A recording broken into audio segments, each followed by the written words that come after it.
for coming in. Alhamdulillahi Rabbil Alameen. Let me just turn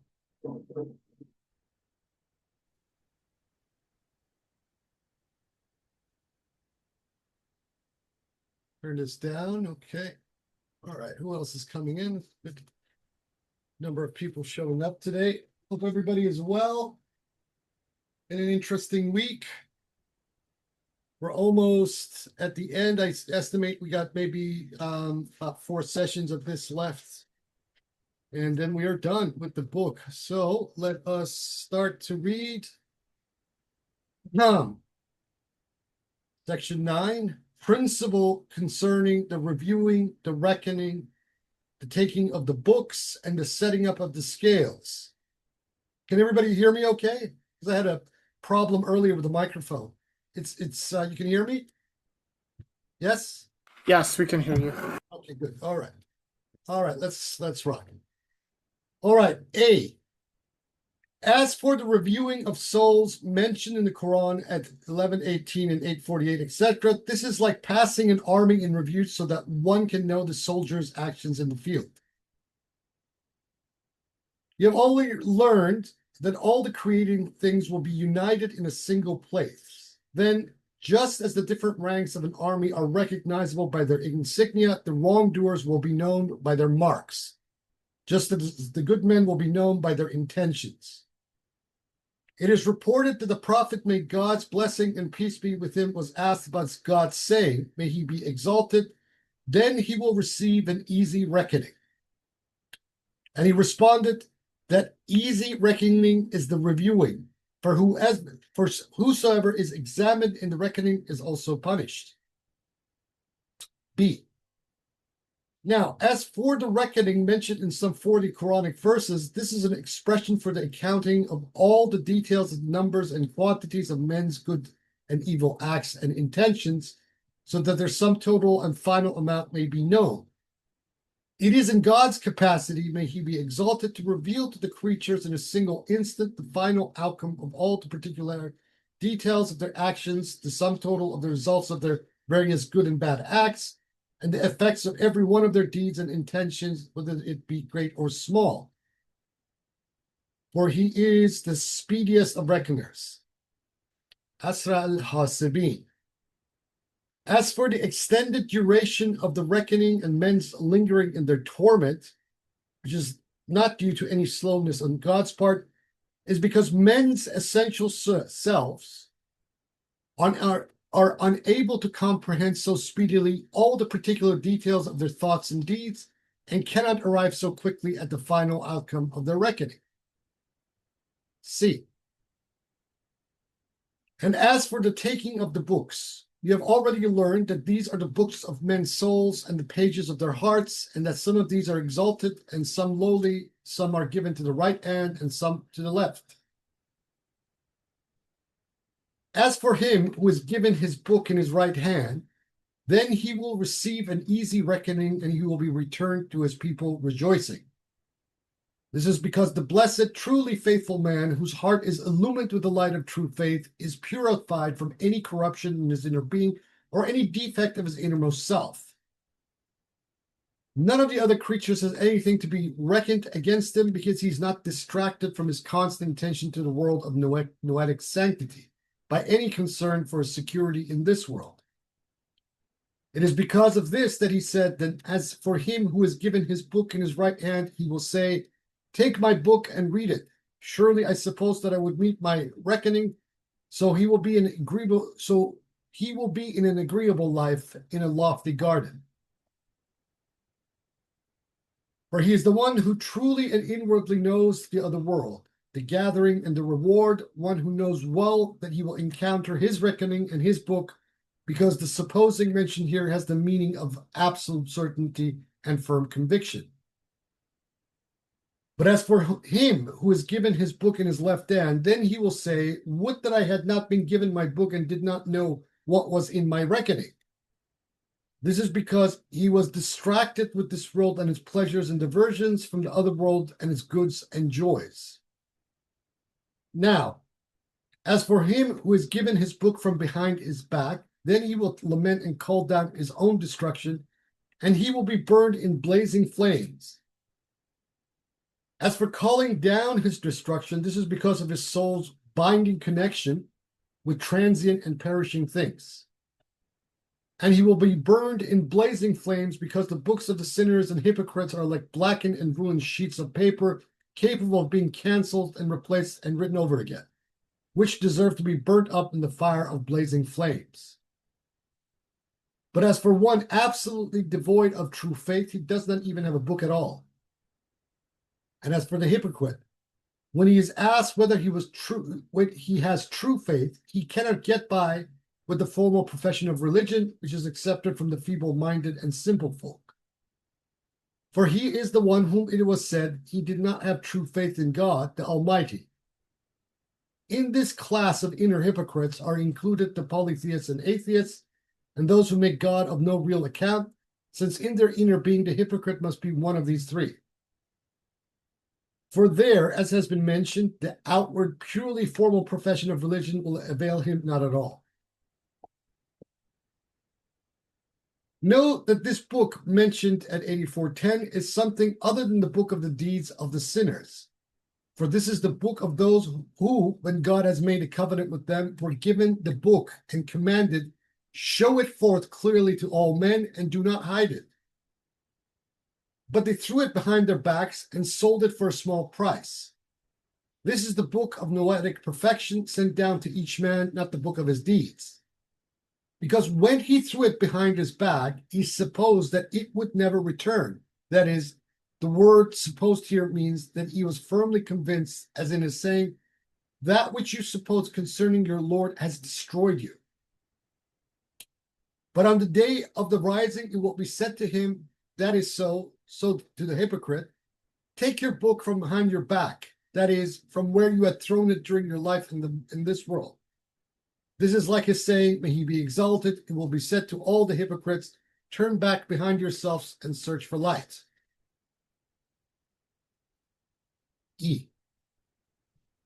As for the setting up of the scales, the word scale, mizan, or measure, al-mizan, is an expression for the correct standard by which one knows the specific quantity or value of something.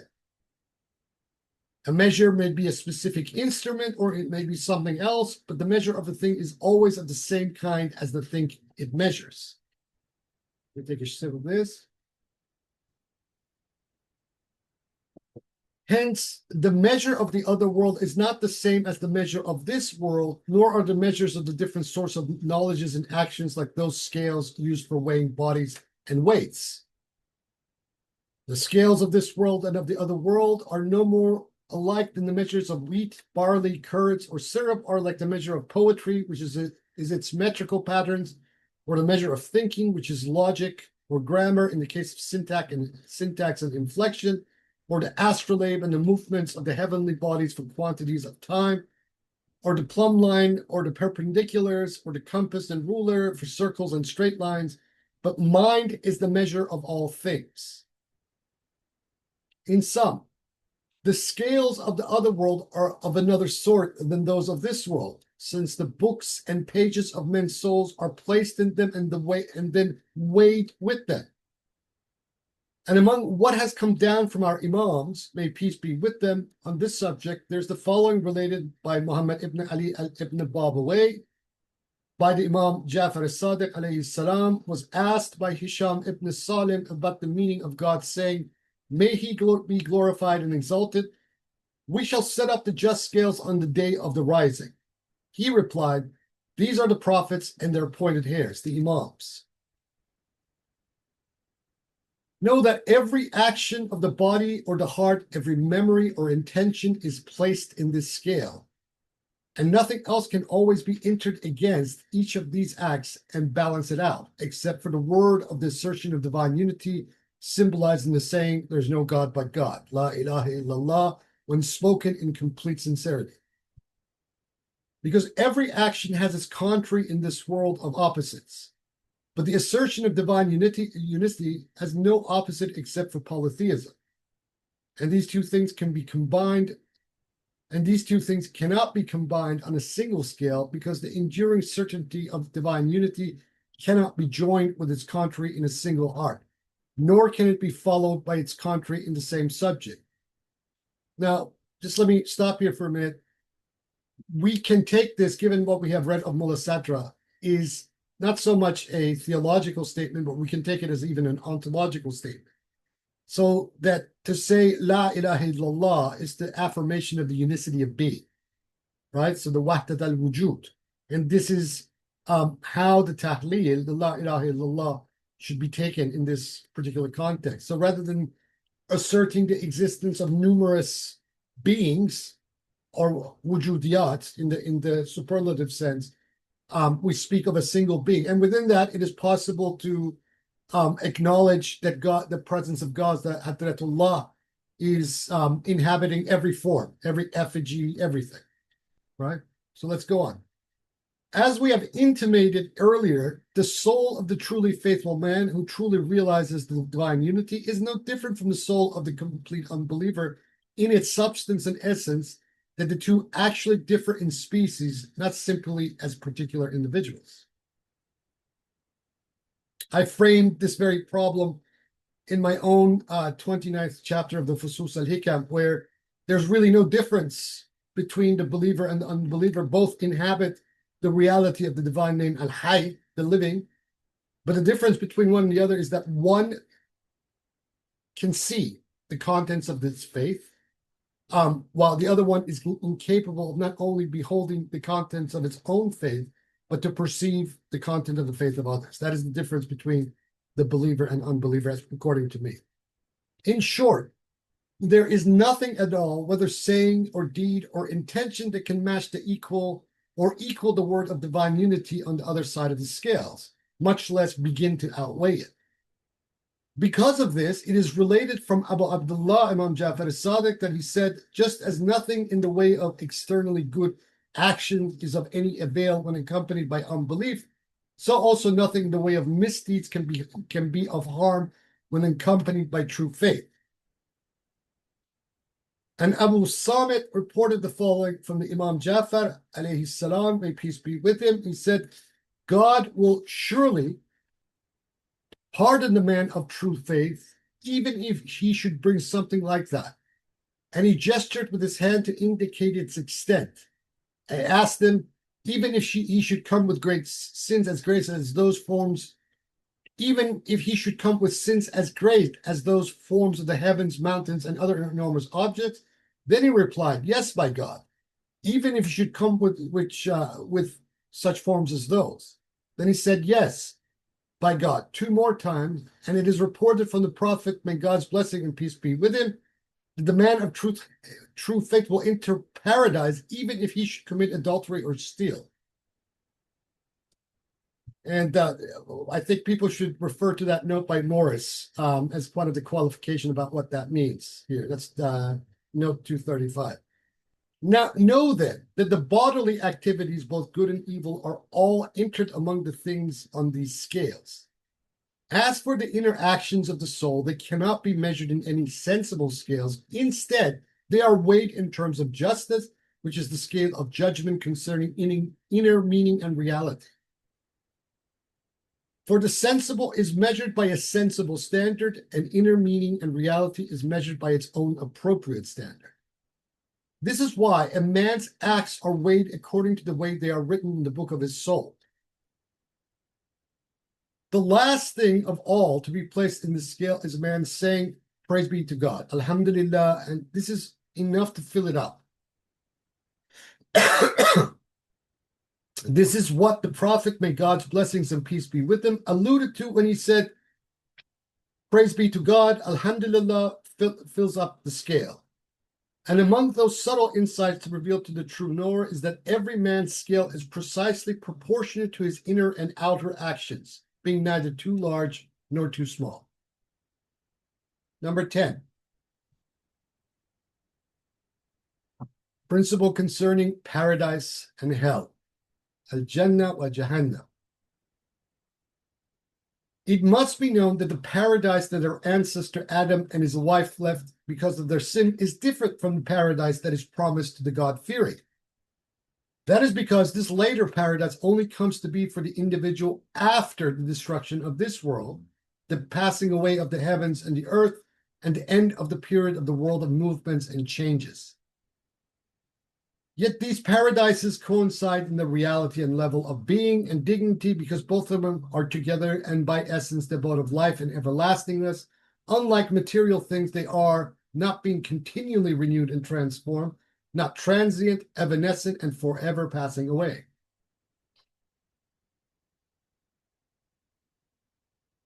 The explanation of this is that the ends of man's psychic and noetic ascent are parallel and exactly correspond to beginnings, or first principles of the descent of being.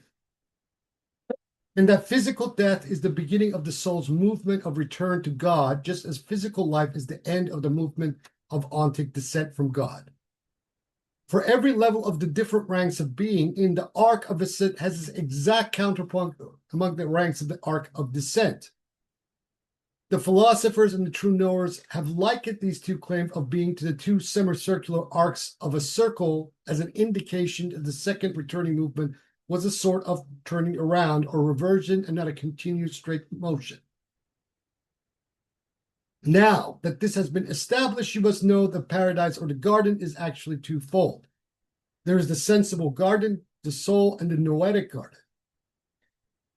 Excuse me. This is as he, may he be exalted, said, but for him who fears the station of his Lord, there are two gardens. And in those two gardens, there's a pair of every kind of fruit. The sensible fruit of pleasing states of the soul is for the people of the right hand, while the noetic is for those drawn near to God, who are themselves the highest heavens. And hell likewise is twofold. There is the sensible hell of painful states of the soul, and then the hell of inner reality, the Jahannam of physical existence or distance from noetic being, as was mentioned in section 8c. Now, both the sensible paradise and the sensible hell are worlds possessing extension. The first of these is the outward form of God's mercy, and the other is the form of his anger, as in his saying, may ye be exalted, and he upon whom my anger alights, surely has fallen to destruction. Therefore his anger assails the oppressors and shatters those of overweening pride. But in a very different sense, at the level of the noetic paradise, God's mercy is of his very essence, while his anger is only incidental to it, as is proved with his saying, my mercy precedes my wrath, my anger or wrath. And is saying, I shall strike down whom I will with my punishment, but my mercy includes all things. Therefore, paradise was created by his essence, but hell was only created incidentally or accidentally to it. And beneath this, there is a secret. And just remember, we read about this in the Fusus al-Hikam and Ibn Arabi's treatment of it. This is basically a reiteration of exactly the same point by the Sheikh al-Akbar. You have already learned that the sensible psychic paradise and hell have no spatial location in the outward aspect of this world, whether in its heights or its depths, since everything that is located in the spaces of this material world is continually being renewed and destroyed, changing and passing away. For everything like that is of this world, but paradise and hell are from the other world. How wonderful is the final abode. So they each have a place behind the veils of the physical heavens, although they do have places of manifestations in this world according to their particular modalities of being. The traditions that are reported specifying particular places in this world as locations of paradise or hell should all be interpreted according to this, that is, as particular places of manifestation of psychic and noetic realities. Among these are the saying of the Prophet, may God's blessing be upon him and his family, between my grave and the pulpit where I stand is one of the meadows of paradise, and is saying, the grave of the man of true faith is one of the meadows of paradise, but the grave of the hypocrite is one of the pits of hell. Another report of this sort says that one of the springs of paradise flows out of Mount Arvand, And there's a saying transmitted from Abu Ja'far, the Shaykh Imam Muhammad al-Baqir, alayhi salam, may peace be upon him, that there is a garden that God created in the far west, and the waters of your Euphrates here flow forth from there. Similarly, it is reported that Barhut, a sulfurous stream in Hadramaut, is one of the rivers of hell.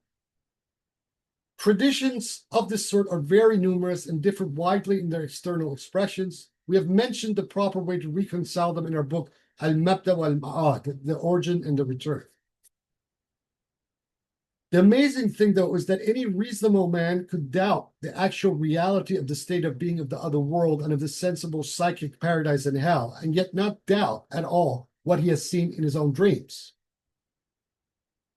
Moreover, this world and the other world fall together under the category of relation, because of the expression for this world, dunya, is derived from its nearness, dunu, and the other world, akhara, is derived from its relative posteriority, ta'akhur. These are two conditions for man. The nearer of the two is this world, and the further one is the other world. But the two relative terms can only be truly known together, so that he who does not truly know the other world and does not affirm its actual being does not in reality truly know this world either. This is as he, may he be exalted, said, certainly you have known the first state of being. Why then do you not recollect the reality of the other world? Yet I am even more amazed at most of the philosophers and followers of Aristotle, such as Avicenna, Abu Ali Sina, and those who followed in his footsteps, when they deny that the soul has some form of being before the body, although they do recognize that it does have some form of being and survival after the body. Unlike them are those who have doubts about the gathering of these bodies and their return to the other world, asking, where do these bodies go and where do they return to in the other world after the destruction of this world? Yet they never doubt their origination in this world and never ask, where did these bodies come from? So know, my beloved, that we came to this world from God's paradise, the domain of holiness in which are sanctified all the holy ones. We came from that highest noetic paradise to the abode of life and the paradise of the psychic bodies. And from there we came into this world, the abode of activity without reward. Then we go from this world to the abode of the reward, where there's no physical activity. And among us, those whose primordial nature has remained sound and whose actions have been good, passes on to God's paradise if he was among those drawn near to God, the perfect ones in this world.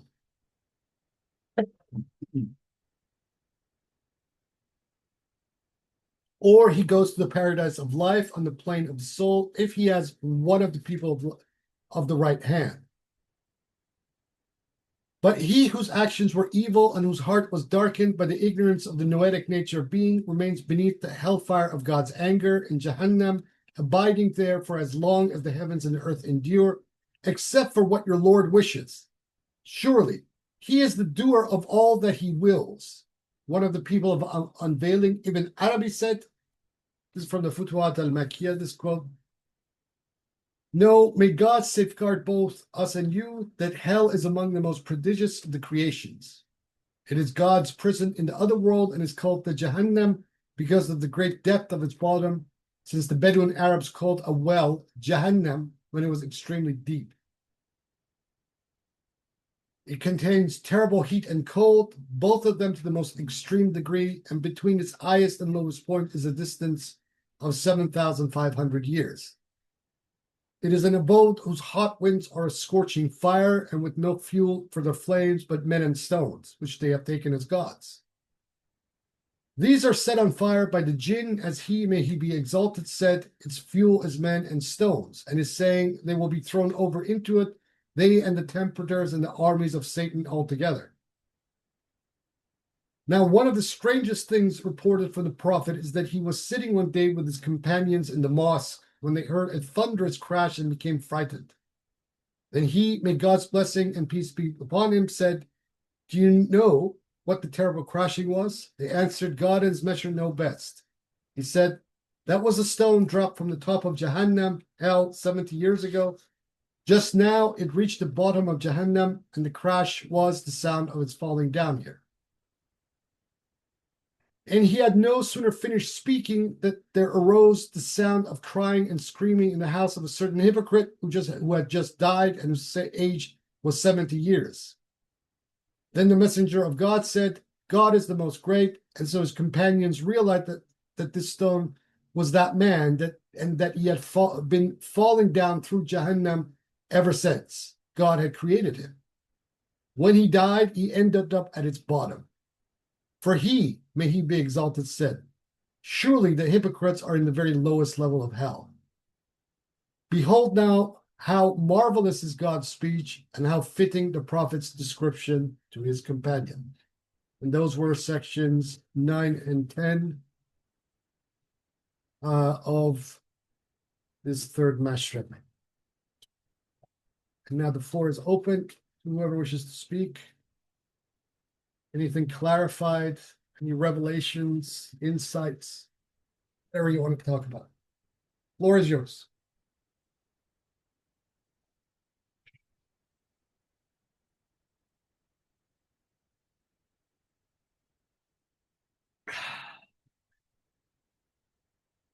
Anybody?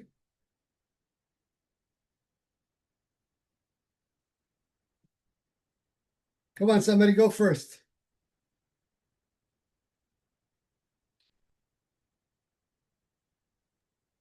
All right, I'll go first. Okay. I wanted to ask, hold on a sec. I need to see the words here. Yeah, okay. Those drawn near to God and the people of the right hand. Yeah. Are these necessarily two separate groups or two separate individuals, or they could be one and the same? Well, the higher rank includes the lower rank, but the lower rank is not necessarily inclusive of the higher one. Here's why. In the mystical literature, and especially once we get into the kind of high theosophy of someone like Ibn Arabi, there are the people of paradise and hell. This dialectic and bifurcation between torment and delight. But then there are those who have transcended it altogether. So the Ahl al-Qurb, or the Muqarribun, those who have been drawn near, are the Gnostics. So they're beyond even, the realities of paradise and hell, right? Because this paradise and hell reality is the domain of reward and punishment. But the Gnostic has already traversed these two stages and gone beyond them. While your average believer who has done good works, led an ethical life, done their salat, followed the Sharia, given the zakat, et cetera, and has not gone beyond that in their realization, just ends up in paradise, while the opposite of them ends up in hell. This is the standard. This is the third category, is the Gnostic, who is beyond unbelief or belief, beyond kufr wa iman. They are the living embodiment of the La ilaha illallah. This is one reason why he inferentially also brought this testimony of belief, the tahleel, La ilaha illallah, up in that section 9, for that very reason. Because when you affirm the unity of being, or the unicity of being, wahdat al-wujud, as a Gnostic, it's very different than from just a simple believer saying there's no God but God, making God a being amongst other beings, but the super being, right? So the polytheism that Mulla Sadra, following Ibn Arabi, is putting his finger on is not just the basic polytheism that, our God is the only God. It's that there's no being but being. Right. And that's what differentiates. And then, so in the plane of the eschatological fulfillment on the other side, in the akhirah, right? A Gnostic who has realized that content, has realized the unicity of being, is necessarily beyond these dichotomies of wrath and mercy. Right. Okay. All right. Okay. There's a great book if you're interested. I have a PDF of it. I can send it to you if you want by the late can't remember the author's name right now, but it's called Beyond Faith and Infidelity. And it's an examination of the Sufism of Mahmud Shabestari, the great Iranian poet and author of the Rose Garden of Mysteries. And Shabestari, as a follower of the school of Ibn Arabi, had a great typology within his thought of, kufr haqiqi, the true infidelity, right? So that there is with the Gnostics, there's a form of kufr that transcends, the kind of kufr that you would attribute to most average unbelievers. And this kufr haqiqi is has the reverse meaning of the kufr to the unbeliever. And that is because the Gnostics kufr is basically the realization of what Ibn Arabi tells us in the chapter of Noah, where he reprimands Noah for pushing this line of transcendence to his polytheistic people, and in that way, alienating from accepting the Tawheed. Maybe if Noah, Ibn Arabi suggests this, maybe if Noah had been a little bit more flexible, they wouldn't have rejected it, and therefore there wouldn't have been any reason for the flood. Right? So in the narrative of the story. So this is what the meaning of kufr haqiqi means to the Gnostics of this school of Ibn Arabi. That kind of kufr is not only allowed as part of the realization, so long as there's a realization of this, and not just an assertion of words. Mm-hmm. That kind of tells you what Mulla Sadra now is putting his finger on that third category, the muqarrabun, those who have been drawn near. Right. Okay, great. So they're beyond the states of heaven and hell, but at the same time, both fruits are available. So yeah. They're not. They may not be too carried away by the fruits, but the psychic fruits, but the point that there are two fruits.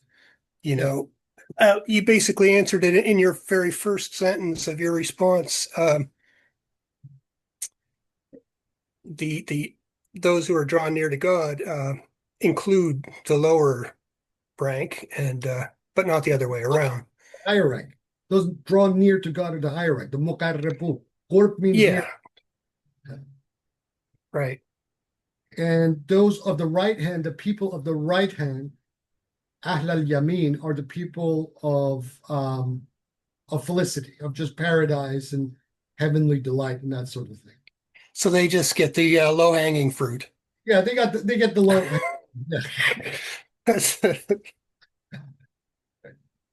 Okay, thank you. Bro.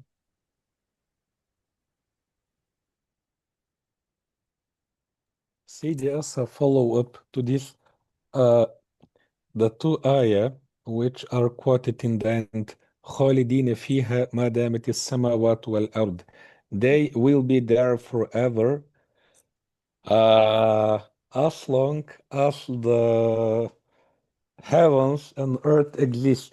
And this ayah there repeated two times, both for the people of paradise and the people of hell. Do they have the same meaning? That both the people of hell, they are veiled, let's say, by their punishment, and those of paradise are veiled by their maqam, not by their yes. Yeah, by their maqam. So they're veiled. The people of paradise. Some of these followers of the school of Ibn Arabi, Mahmud Shabestari that I just mentioned, he says this outright in his Gulshan Ras, that the people of paradise and the people of hell are both veiled in their own ranks, in their own maqamat, to the reality of God. One is veiled from the vantage point of felicity and the enjoyment of the heavenly pleasures, while the other one is veiled from the point of view of the torments and all of that. I remember one of the first things right after my initiation that my teacher said to me He said, well, I've already said this in so many words to you, but I will reiterate it this way now, is that take everything that you have learned about religion and dump it in the trash can. Why?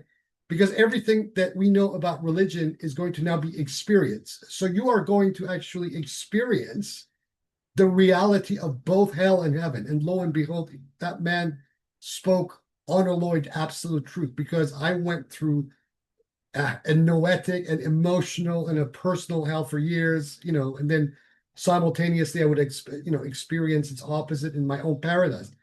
And while he was alive, and I would, talk to him about all of this. He said, I told you, we're experiencing all of this. The Quran is something happening right at this moment. And you are walking, and you are both Muhammad and the kuffar simultaneously in this train within yourself, right? In other words, what he was pointing out to is that the Quran, from that very point of my initiation onwards, became a sort of Jungian individuation manual. And he insisted that I read it in this way, because if I read it in this kind of an immediate kind of way, then the meanings, the infinite meanings of the Quran would start to, self-disclose themselves on a daily basis to my insight. And he was right.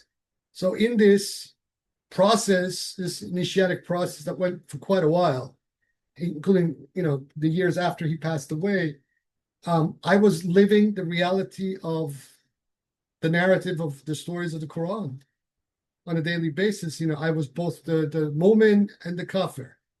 I was also both the Nabi and the Shaitan. I was both the Quraysh and the Muslimun, and on and on. And once you engage extremely honestly with your mind in this sort of process, with the book becoming literally your manual, your Jungian individuation manual of your own realization, what it shows you about what Mulla Sadra just said to us in these these sections become literal unfoldings, and it brings it almost like generates itself deliberately out for you to learn. So you burn, it makes you burn, you experience hell, the most intense emotional states that any other person would probably lose their minds and end up in a loony house for quite an extended period of time.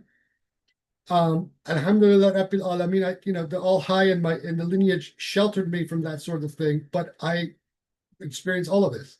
And then simultaneously to that, the highest of the highs, you're at the peak of the mountain, your heart is open, and you are in such a state of felicity and delight that you just want to bust, right? But I was given the tools to understand that these processes are simultaneous, and they're both, in one sense, veiled states.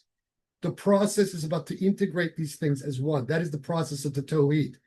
As you integrate these states, that is how you move closer to the Tawheed.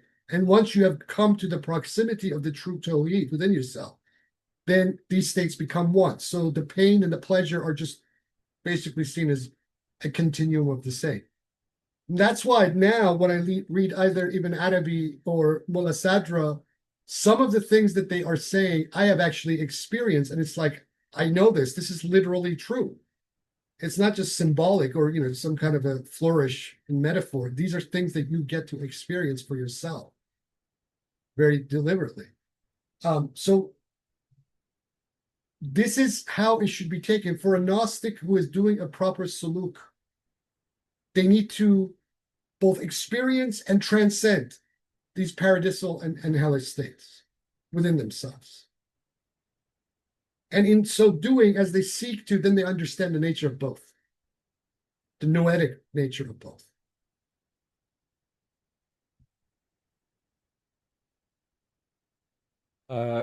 And this leads to the next. It is similar when Mullah Sadra says, to understand dunya al-akhirah, you first should understand that they are in relation of idafa. They are connected one to other. You would be never able to understand what is the meaning of the first without understanding the other. And he says person who don't understand the akhirah don't understand the real meaning also of this life, but I want to reverse it in the opposite direction, that the person who is completely dismissive of this world cannot grasp the akhirah because they represent each other. As we talk, the dreams represent our actual experience in this world, and this world represents the akhirah. Because the experiences that you're having right now at this very moment, your emotions, your consciousness, all of these are a akhari reality. As we've been learning very gradually throughout this book, is that everything that we are sensating about this world is actually located somewhere else right now, at this very moment. And that, the impressions that we get are coming from that other world. So therefore, the akhirah is in the dunya. But those who are veiled obviously don't know this. And so the point of the suluk ila Allah is about lifting these veils to realize how the akhirah is right in front of us at this very moment. Such that then, we're not like projecting something into the future about either damnation or salvation. It's just it's right now in front of you. And one more thing about comments, the hisab, the reckoning, that for the people of hell it would be very fast. For the people of paradise, it would be very fast reckoning, easy. And for the people of hell, it will be extremely long reckoning. And the subtle point, it would be very long because they refuse to acknowledge the wrongdoings or to realize, to understand the wrongdoings which they did. So it should be explained to them very clearly and very detailed way, so they would be able to grasp and understand what they really did. And the interesting point here to me was that, at least in me, I see it in the very nature, the very human nature, that we refuse to accept our defects, which are deeply in us, and to realize it very bluntly, it should be shown to us. That is And why the step from the nafs al-amara bil-su, the soul inclining to evil, to nafs al-lawama, the soul that blames itself, is actually a much longer path than from the nafs al-lawama to nafs al-mutma'inan, radiyah marziyah, to the other stations of the soul. That, but because between the step from the amara to the lawama, you are dealing with the duality of the phenomena, right? The projections that happen as a result of that. When you have phenomena in multiplicity, right, it is a natural response of the mind to project, because it cannot accept that what it is reacting to is actually a state within itself. Okay? I'll give you an example. This is from the point of view of symbolism. One of the reasons, for example, in Iranian Sufi orders that you have the symbol of the battle axe is precisely for this very reason. And they tell you things like, realize the reality of this battle axe, the tabarzit. And people are like, what are these teachers talking about? Realize the reality. Well, from one level, the battle axe is your dhikr, and there's always two battle axes. There's one, and they're crossing each other. This is the la ilaha illallah. Okay, this is what this represents, the two battle axes. So the adept, the one who has recently been initiated, must make of their own mujahada the inner battle axe, and that inner battle axe is your zikr, to which you are constantly hacking away at the enemies within yourself, right? To what? To then bring the distance between the projections, make them narrower and narrower and narrower and narrower. Because you cannot blame yourself until you have made this distance very small. Once this distance has been made small, then you can actually understand why blaming yourself is a necessity on the path, not just as a word or a gimmick. This is the important thing. And these Sufi teachers explain this. You know, they say, look, this stuff needs to be explained. What the Quran is saying needs to be properly explained. You know, you will perpetually incline to the soul, to the evil, so long as the distance between the world and yourself, the phenomena in the world and yourself has a distance. The moment this phenomena and this distance is reduced to very little, then you begin to see your agency in what you are actually experiencing.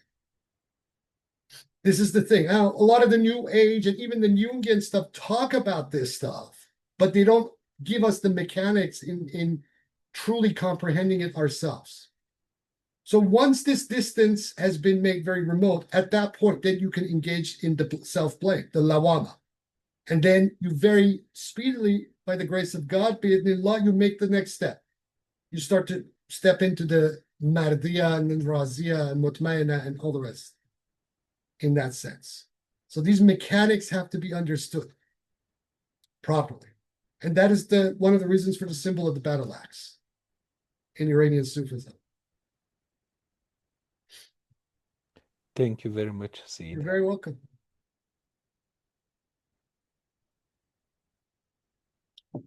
Anybody else? Salam Sheikh. Hello. So How are you? I haven't messaged. I'm good, alhamdulillah. I haven't mentioned this book since the the Ibn Arabi class, but so in the Brothers Karamazov, you've got Zosima, and at one point he's talking to Alyosha, and he's talking about his brother. And his brother was very sick, and his brother had this an epiphany, saying that essentially every individual has to feel like the weight of the world's misery on themselves. And whenever I read that, I'm like, okay, maybe this is just like a crazy thing that Christians believe. I don't know. It was hard for me to make sense of it. But now I'm sort of understanding it from this position of blame that you were mentioning. And I was wondering if, there's a lot to unpack with it.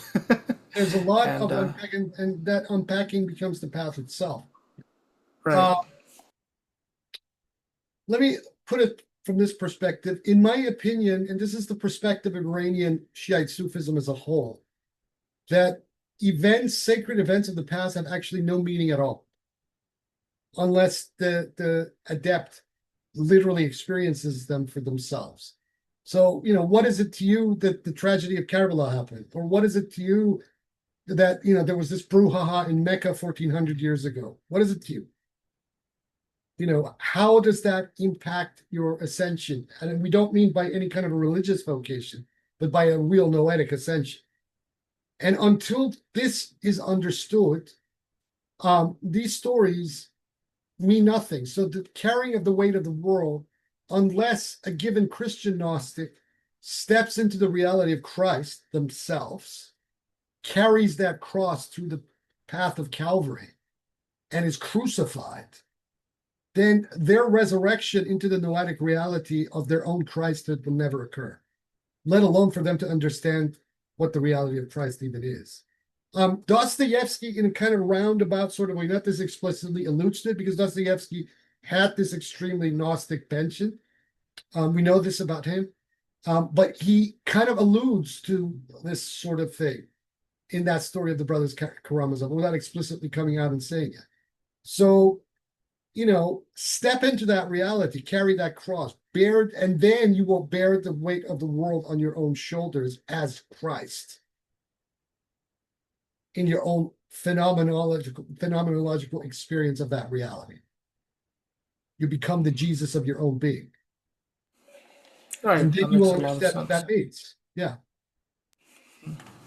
And going back as a callback to some of the earlier chapters, where he sort of talks about this idea of this intensity of being, where a person becomes more intense in their being and thereby they become more real.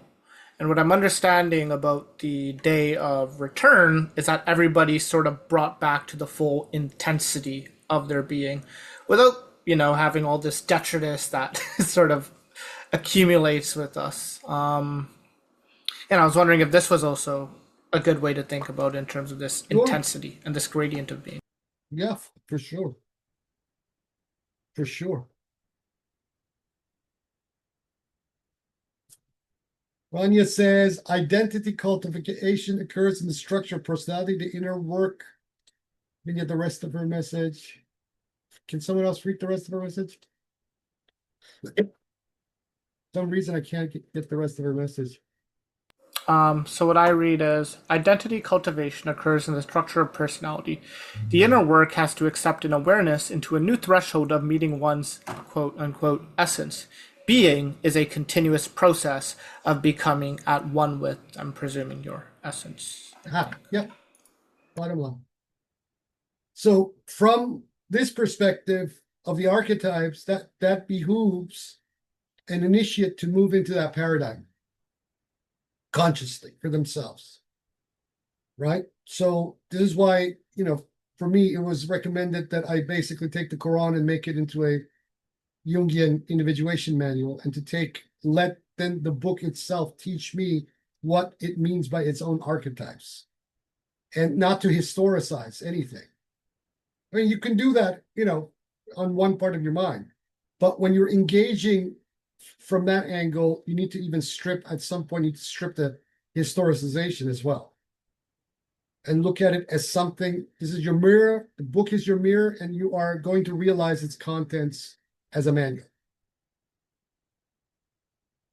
And something that was mentioned in a few sections earlier was this idea of sort of bringing your contemplative intellect to bear upon your life, right?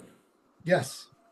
Yes. So that you're sort of grappling with the world as an actual thing, right? Yeah. And that's when you begin to understand the nature of the Akhirah. Which is what we just read, what Mulla Sadra was saying.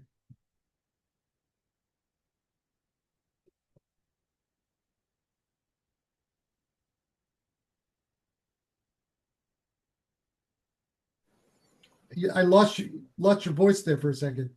Oh, sorry. I think I muted myself. Right. She wrote something else. She wrote, reimagining what self is by isolating your mechanical nature, a denial of self to begin with. Yeah. But that can only happen once you move from that nafs al-amara to the nafs al-lawama. So that authentically kicks in at the moment where this distance between phenomena, the duality of phenomena becomes less. When that distance within your mind, that is, within your being. Once that distance becomes less, then you can engage in that very process.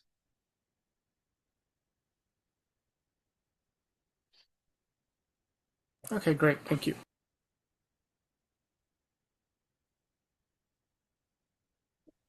Hey, Assalamu alaikum.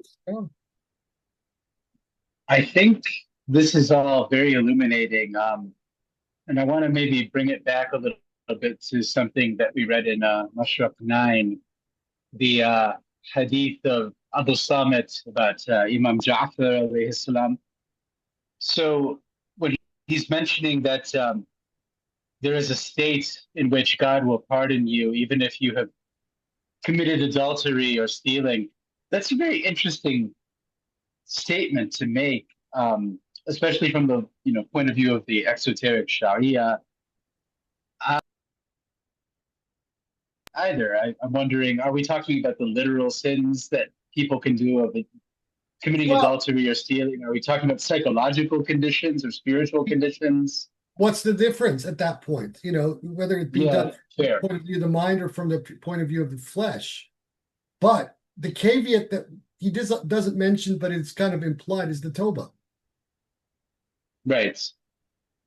Okay, yeah, I think maybe I missed the implication there. I know Mulla Sadra is not an antinomian Gnostic by any Yeah. stretch of the imagination.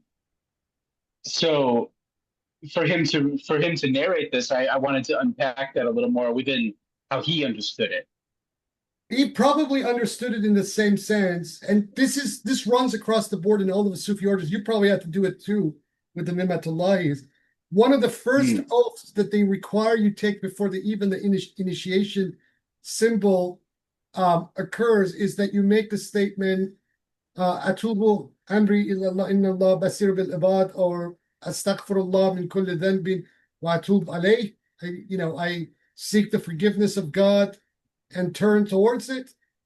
This is the first thing that is required before the initiation ceremony even begins, right? So Yes. you have to enter the initiation ceremony from a maqam of istighfar, from seeking for forgiveness. Once this is accepted by the sheikh, he asks you to sit down, runs through the lineage, and then after that, you give your hand up for the giving of the bayat. But the ceremony cannot even begin before you make that istighfar. And prior to even the beginning of the ceremony, it is required in almost every single Iranian Sufi order that prior to the beginning of the ceremony itself, you must take the ghusl of Toba, a complete Yeah, that's immersion in water while making the istighfar. yeah, that's absolutely correct. Also, very parallel to the Christian initiation of baptism, or at least as it was supposed to be. Yeah. Yeah, that is very interesting to me. I mean, I know we say it in namaz too. Every time we make namaz, we ask for the pardon of Allah. So necessarily, as the Gnostic is transforming his or her own being, whatever literal sins they may have committed, or even sins of thoughts, more noetic kinds of deviations, they are constantly bringing that to Allah, and Allah is pardoning them because they are in that constant state of tawbah. Yeah. And just also remember the context of the discussion of the hadith is in that of death. Now, what is the Right. first thing that happens to a Muslim when they die? They're washed. The corpse is Ah, yes. the corpse is washed, and prayers of istighfar and whatnot are recited over it before they're wrapped up in the linen. Right? So that is another Right. context to what the statement of the Imam is pointing out to. Ah, yeah, this makes even more sense now. There's a lot of layers to what Mulla Sadra is saying here. Lots and lots and lots of them. Yeah, I can see that. It doesn't always hit me immediately, but I know it's there too. And that's why I really enjoy these classes. Yeah, thank you for that. I'll let somebody else go for right now. You're very welcome.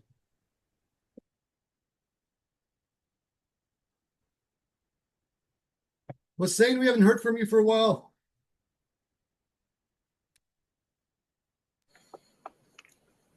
Well, that was my question too. Was about this thing about the tahleel. I think you kind of answered it. I mean, I was reading it as. I mean, I understood that he means it in the sense of wahdat al-wujud, which is, you know, kind of a radical way of understanding it to begin with. But yeah, it was, to me, it was like a fully Gnostic. It came across as a fully Gnostic statement. And the way I was thinking about it was, if you're in the noetic paradise, then like you said, you've transcended both of the psychic paradise and the psychic hell. But I was also thinking that you would include both of those within your being. That you would be, or you could say you're a manifestation of the merciful and the majestic names. And so I was just taking it very straightforwardly as, if you truly are at that station where you see every theophany, right? There's no limit to your vision of theophanies, and you can move very freely between them, that it literally wouldn't matter what you did, because everything you did would be from the standpoint of the one. Yeah. And so you could express divine wrath, and it would be integrated into the totality of your consciousness, and you could express mercy, and the same thing would happen. Boom. And this is the reality of a Malami. This is what Ibn Arabi tells us throughout his Futuhat al-Makkiyah, and about what the people of blame are like. So a person, a Malami Sufi, is outwardly wrath and fire, while inwardly light and mercy. So, authentically within this tradition of Sufism, they are doing all kinds of weird stuff to the outward people. There's one hilarious story that we read in Aflaki's Manaqib al-Arifin about the entry of Shamsuddin Tabrizi to Konya. He came in, here's this disheveled Qalandar. He walks into Konya, and a throng of all these people, forms around him, grabbing the hem of his robe, wanting his intercession on their behalf. Shamsuddin of Tabriz gets angry, drops his pants, and makes a we around himself, a circle. He creates a circle, a magical circle with his own piss around himself. And these people suddenly get disgusted and run away. And Shah says, this is the worth of the rabble of the world. They come with a wish and leave with a fish. Just like that. And this story is the epitome of what that is. What you just said, that when you get to that level of a Shamsuddin of Tabriz, then you can basically take it out and piss a circle around yourself just to get these human parasites out of you, because that's the throng of people and their adulation, all of that stuff is not where you're at. You have a mission here, and that mission is to connect with Jalaluddin Muhammad of Balkh. But this is what crazy wisdom in that Sufi context, in its authentic form, is all about. So you reach a point that the conventional, outward actions of ethical, propriety can be discarded because they're veils, right? You're not there to please the throng of rabble about your status as a saint. You have a mission here, and these people are becoming a veil. So you do what you do just to get rid of them, whatever they think about you. And unfortunately, this sort of thing has also been thrust on me at times, even more recently. It's not fun, but when times and circumstances demand it, you have to do it, without question.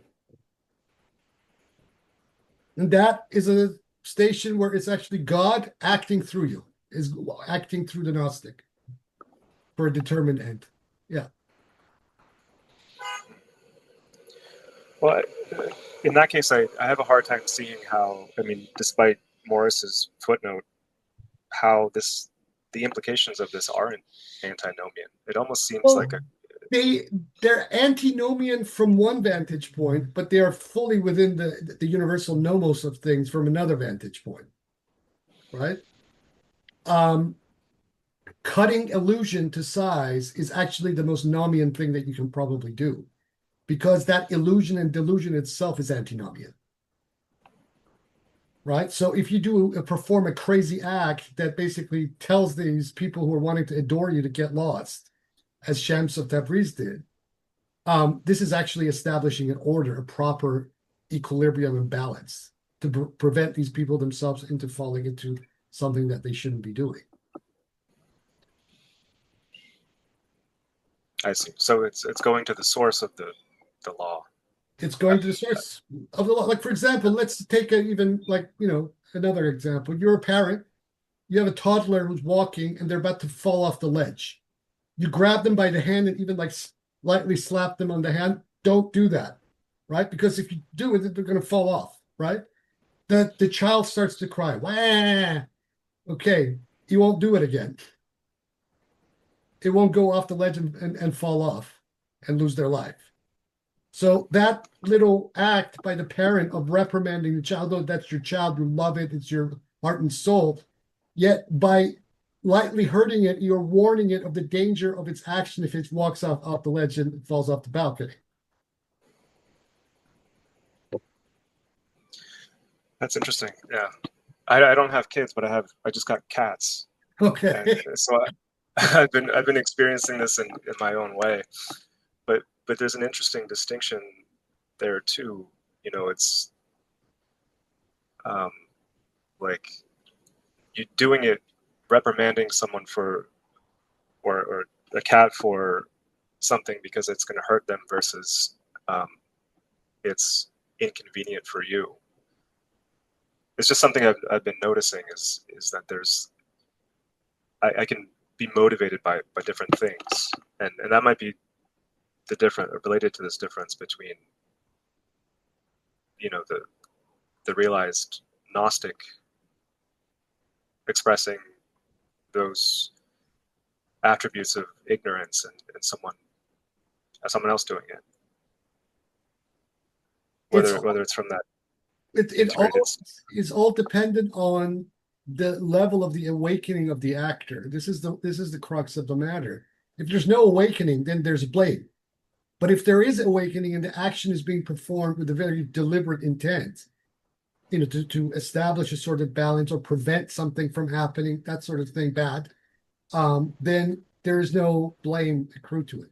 But to the world out there, there's blame. Just like to a child who you slap lightly on the wrist so he doesn't jump off the ledge, you know, the parent is being a baddie. Why are they hitting me? Why are they reprimanding? Why are they telling me not to jump off the balcony? You know? Same thing. Okay, thank you. Sure.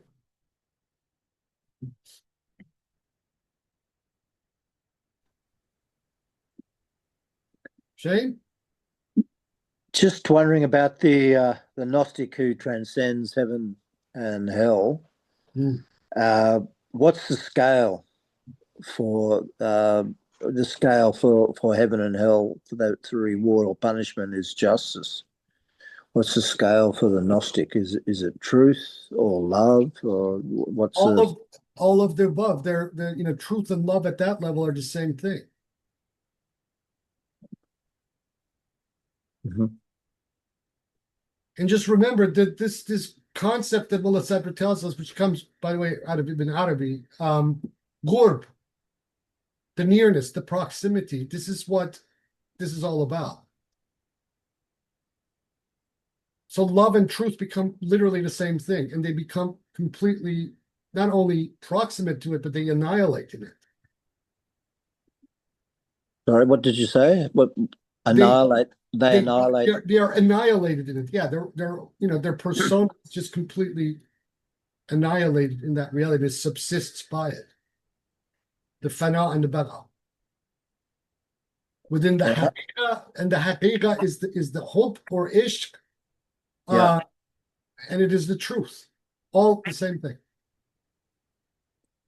And how's the individuation of that being? Is it being submerged? Is it being that this is the subjective element. It all depends. You know, I mean, we have a lot of texts and manuals that describe these processes and even try to map them out. But ultimately, this is subjective. It's all dependent on the person walking it. They are their own gauge about what reality that they're experiencing. Once they transcend the illusions of their own mind and the veils begin to drop, then they can properly gauge all of that themselves.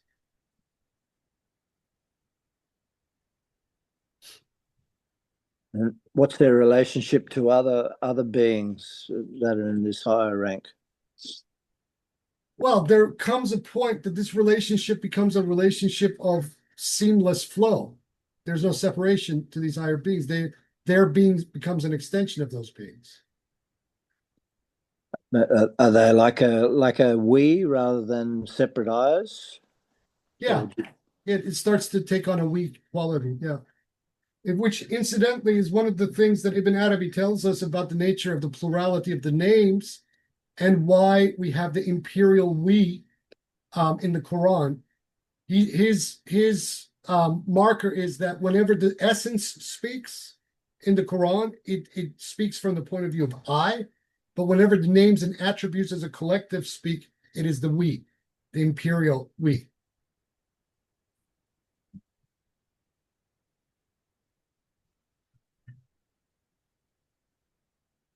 Is the speaking from the essence, Allah speaking from the essence, is that for being more tender or Not necessarily. I mean, one example of the essence speaking in the Quran is when Moses encounters God at Mount Sinai and asks, who are you? This is Inni ana Allah. Verily I am God, which is the Arabic version of the Ehi Asher Ehi, I am that I am. That is the essence unfolding, or the, represented to Moses. But then in all the other instances, and especially during the contest between Moses and Pharaoh, then we re-encountered the we again, and that's the names and attributes. Well, yeah. It sounds slightly more formal then. Yeah. Rather than a personal encounter. Well, let's take the formality for a minute. It really is from a point of view of unity and multiplicity, rather than formality. Yeah. Yeah. Okay, thank you very much. Sure thing.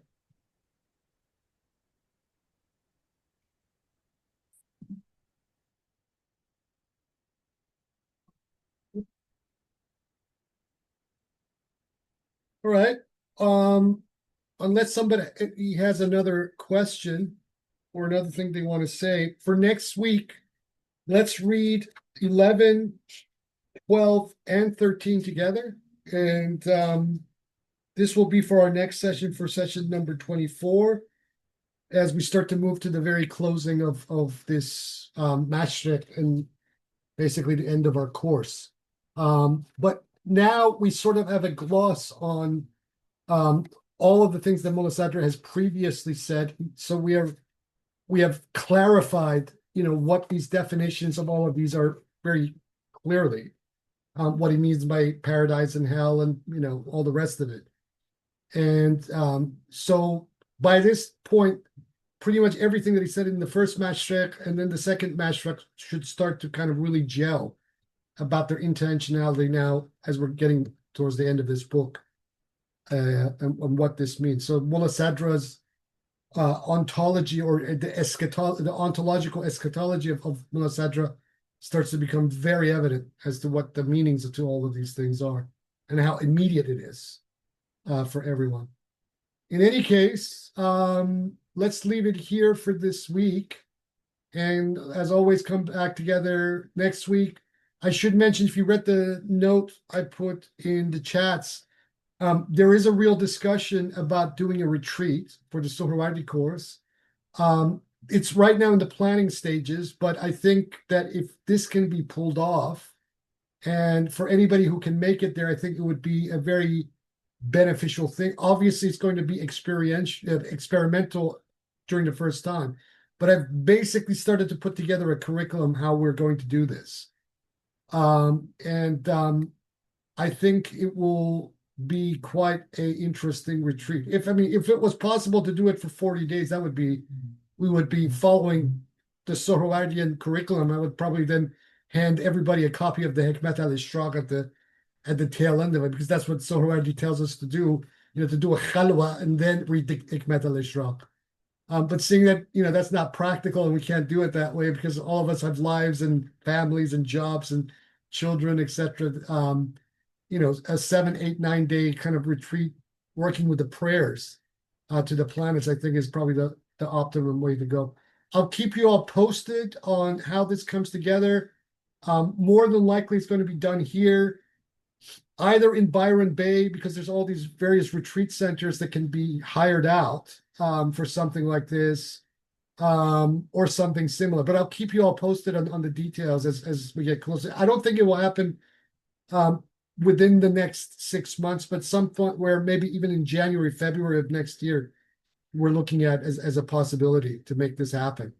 Because there's going to require some organizing here, and maybe trying to find some funds and that sort of thing to get everything, organized first before pulling it out. But I'll keep you all posted. Anyway. Anywho, let's leave it here for this week. We'll come back together next week, same time. Everybody will be well. Ya Allah.